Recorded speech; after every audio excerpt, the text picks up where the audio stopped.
What up, gamers? I'm Jayson, and today on Dice and Dragons, I'm going to be reviewing, yes, that's right, it's finally back to the table. It is Star Saga, and this is my solo review that I promised almost a year ago. Now, it is, of course, published by Mantic Games and designed by Stuart Gibbs. Now, this is a 1 to 5 player game, meaning that it is cooperative, or on the other end, you can play competitively. In the competitive scenario, one player will become the Nexus and try to stop the heroes as they work to complete the missions throughout the Ares contract booklet. Now, in the cooperative mode, you will have one player controlling the Nexus with a set of AI cards that will also tell you what the minions will do as you try to complete all of the missions in the campaign. Now, normally I'd be grabbing my drink and taking this to the table one more time, but as this is a solo review, and this is not the first time we've covered the game, I'm going to point out the card that will be popping up right over there that will take you back to Julie and I's review and how to play of Star Saga that we released about a year ago. Now, what do I think of Star Saga as a solo game? Well, for those of you that love Star Saga, think this is a great game. Unfortunately, I don't agree with you. It took me so long to get this game played because my experience with Julie when we originally played this cooperatively, neither one of us was having a really great time, but I still enjoyed it overall. And after a couple of stops, I finally got this back to the table. I played through roughly to the first boss, and I was going to continue playing through the entire Ares contract booklet, and quite frankly, things came up. This got set aside. I realized it had been sitting unplayed for 6 months, and I just didn't want to get it back out to the table. I really have not been having any fun playing Star Saga. Now, part of that I believe has to do with some of the other games that are cooperative, as well as solo games that have come into my collection. You can see one of them right behind me. There are just too many other games that I would rather play over this one. There are other games that I haven't got a chance to play yet that I would rather play over this one that are designed primarily as a solo experience. So why don't I like this game as a solo game? First and foremost, the game is designed as a one versus many game. The booklet and everything that you're going to be using in the game is specifically designed to be read by the Nexus player.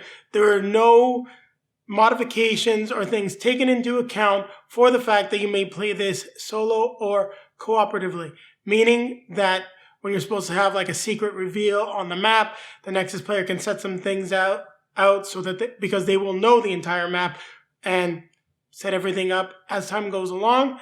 You can do that as a solo player, but it doesn't really work. When you get the map, it is the map of the entire complex. So you will see exactly what's going on, what's behind the door. It's very difficult to hide.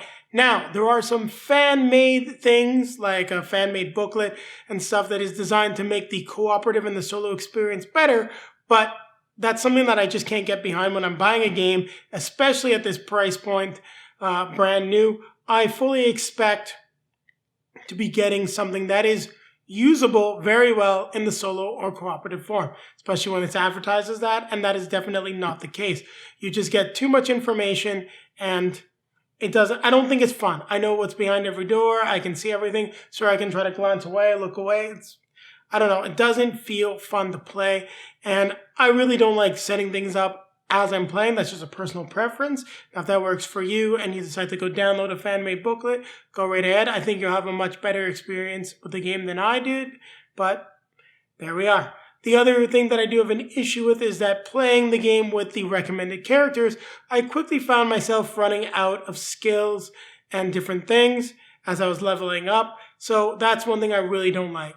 This retail version that I bought with the medic as well as the extra dice feels like it is missing a significant amount of content from the Kickstarter version. There seem to be skills that are related to different races, things like that. None of that is present in this game, which is a shame because I do feel like I may have enjoyed it more with the Kickstarter, but this retail version leaves a lot to be desired in the growth of characters department. You'd probably be better off just picking a few characters, probably the main one, Erica, that you play on your first solo mission, and progressing with her and a set team throughout the entire campaign instead of spreading your resources which will end up being fairly thin because we run out of cards and skills and abilities potentially, unless you have the Kickstarter content. So that's just some of the stuff I didn't like with the game. I also found that the AI is not very good. I found the game relatively easy the way I was playing it.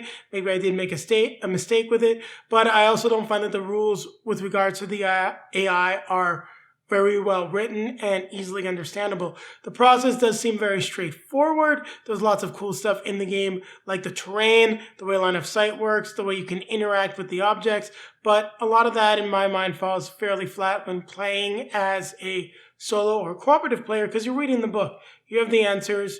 You know a little bit what to expect. So it does seem like a lot of my complaints are coming back to that book specifically, and I can say that this game would probably stay on my shelf. I would have at least completed it with a better presentation of the solo campaign or cooperative campaign as well as the rule set. I still really like the miniatures.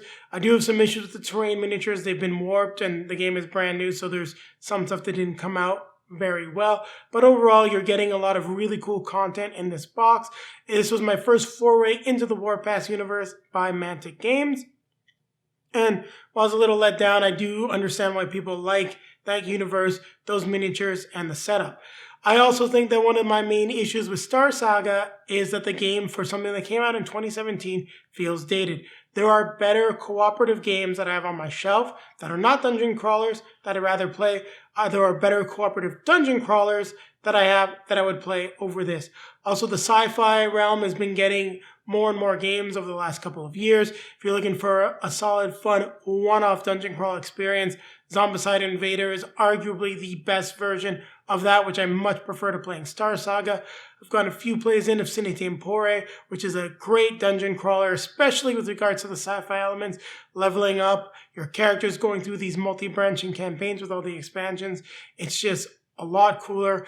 We've got Infinity Defiance that's on the boat on the way over, as well as the ISS Vanguard campaign coming from Awakened Realms, not to mention made a co-op and solo version of Nemesis, which I think is better than Star Saga. There's also, of course, Imperial Assault, one of Julie and I's favorite games, which we've played quite a few times. I'd much rather get to the table than this game. So, in summary, why I don't like this game, and sorry that I don't have that many more positives to say about it.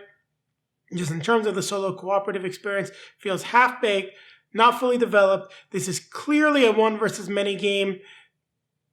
First and foremost, if you're trying to get the Star Saga for that, I would suggest it. The tactics that you're going to be using and playing against a human player is going to be a lot more fun. I just think that this game is lacking compared to what is currently available on the market in the sci-fi space, especially if you look at the fantasy space. There are much better games that you can get. So my rating for this as a solo game is, once again, I believe Julie and I gave it a 5.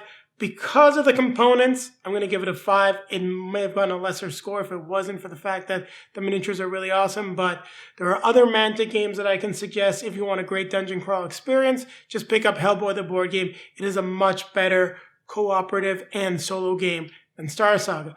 So with that being said, I'm going to remind everyone that it's time to like, comment, subscribe, click the notification bell so that YouTube will let you know when our next video is released.